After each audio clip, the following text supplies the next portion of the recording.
बोला बोला बाबा बैद्यनाथ की।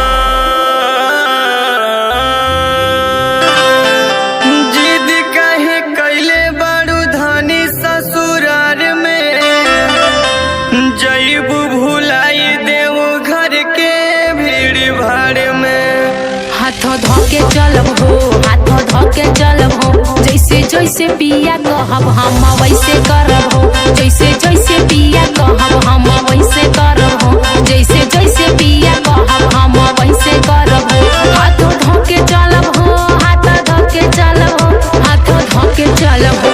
करी भोला जी के दर्शन पिया हम तरब हो। करी भोला जी के दर्शन पिया हम तरब हो।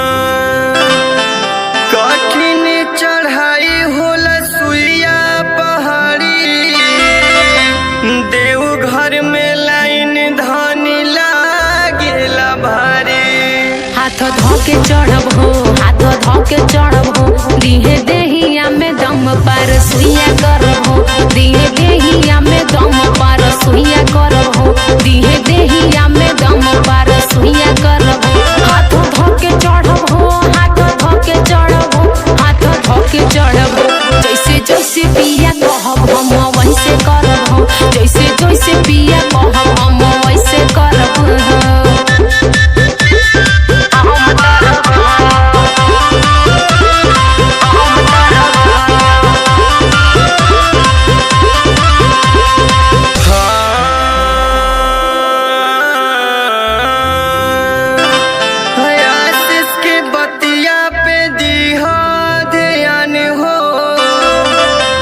छोड़ी हो ना हाथ चाहे कहीं लागे जामो।